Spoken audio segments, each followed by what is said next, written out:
Nenhuma teoria humana é capaz de descrever com perfeição a realidade. E além disso, uma teoria pode te perturbar muito, dependendo do que tiver escrito nela. Se essa teoria ofender suas crenças, se essa teoria fazer a sua ideologia enfraquecer, enfim, são coisas que podem tirar sua paz. E se você tiver uma vida intelectual, provavelmente você vai passar por isso. Só que esse processo faz parte da vida humana.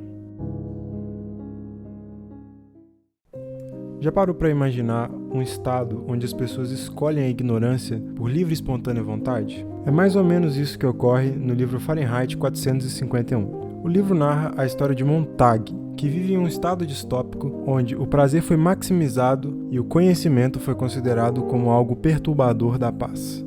Montag é um funcionário público que trabalha como bombeiro, só que um bombeiro um pouco diferente. No mundo de Montag, os bombeiros queimam livros em vez de apagar fogo. Só que é interessante notar que a reflexão do livro não é muito parecida com 1984, onde um Estado extremamente autoritário impõe as coisas para as pessoas. No Fahrenheit 451, a coisa é mais profunda e enraizada.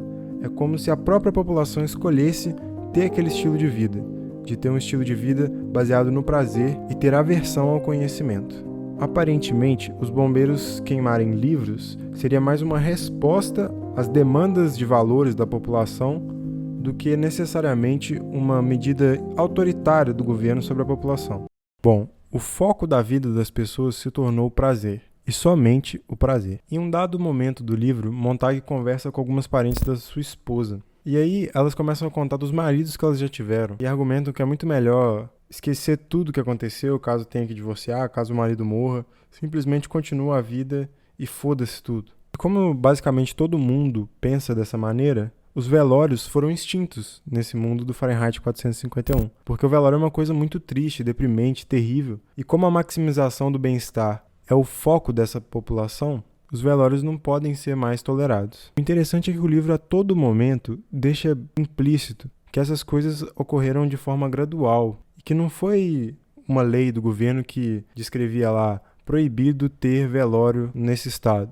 Não, muito pelo contrário. Aparentemente o livro dá a entender que essas coisas foram acontecendo de forma gradual. Então, por exemplo, alguma empresa funerária foi perdendo mercado com o tempo e teve que fechar as portas. É isso que o livro dá a entender. No batalhão de Montag, ele possui um chefe, um capitão, que aparentemente teve muito contato com os livros, teve muito contato com o conhecimento.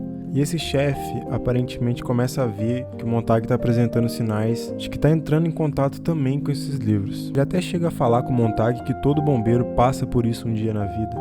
E esse capitão apresenta a todo momento para o Montag o porquê que os livros são proibidos e como o conhecimento que tem escrito neles forma um paradoxo incansável das teorias humanas e que, além disso, essas teorias perturbam a paz das pessoas, só deixam elas mais pensativas ou até deprimidas. O interessante é que, de certa forma, isso está um pouco certo. Nenhuma teoria humana é capaz de descrever com perfeição a realidade. E além disso, uma teoria pode te perturbar muito, dependendo do que tiver escrito nela. Se essa teoria ofender suas crenças, se essa teoria fazer a sua ideologia enfraquecer, enfim, são coisas que podem tirar sua paz. E se você tiver uma vida intelectual, provavelmente você vai passar por isso. Só que esse processo faz parte da vida humana.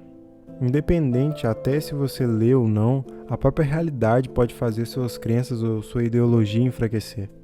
Tem até uma música do Racionais que o Mano Brown fala sobre isso. Ele fala: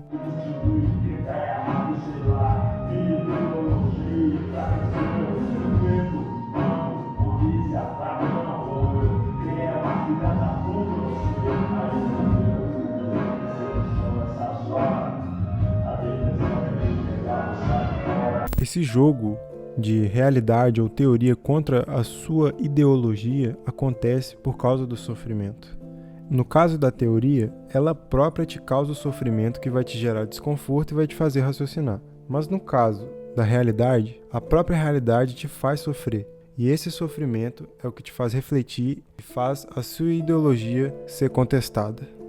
Tem aquela frase clássica, né? Que não existe ateu à beira da morte. E até mesmo quando ocorre alguma crueldade na vida da pessoa, mesmo que ela seja o mais crente possível, ela começa a entrar em conflito com a própria ideologia, falando: meu Deus, como você permite tanto sofrimento?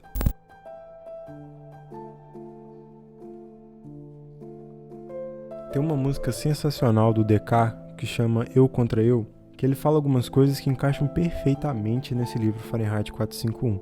A primeira delas é que em um dado momento do livro, o Montag chega em casa e se depara com a mulher dele praticamente morta no chão. E do lado dela, o pote de remédios para dormir que ela toma todos os dias. Aparentemente ela tinha tomado praticamente o vidro todo de remédio. E aí aquela correria, né? Serviço de emergência, chama a mulher pra resgatar e não sei o que, não sei o que lá. Ela sobrevive, mas o que é mais assustador é que no dia seguinte, né? Quando ela é informada do que aconteceu, ela não tá nem aí. É vida que segue, ela continua fazendo as suas atividades cotidianas, que no caso dela consistem em ficar assistindo televisão o dia inteiro. Continua tomando as pílulas dela pra dormir, vida que segue, normal, sem nenhum sofrimento. A reflexão que fica é o nosso próprio país, a nação Rivotril, né? O país que mais vende Rivotril no planeta. Não só o Rivotril, mas os ansiolíticos de um modo geral. E na música do DK que eu tava falando agora mesmo, ele fala: sinto prazer em matar o tempo que eu lutei pra conquistar. Antigamente eu tinha mania de esconder meus sentimentos. Hoje em dia eu pego a pá e lá no fundo eu os enterro. Em outro momento da música ele fala: eu tomo remédio e não durmo, eu só confio na minha pistola e pra estar de pé outro turno eu encho minha cara de droga. Acho que dá pra concluir que a gente tá mais próximo do Fahrenheit 451 do que se imaginava.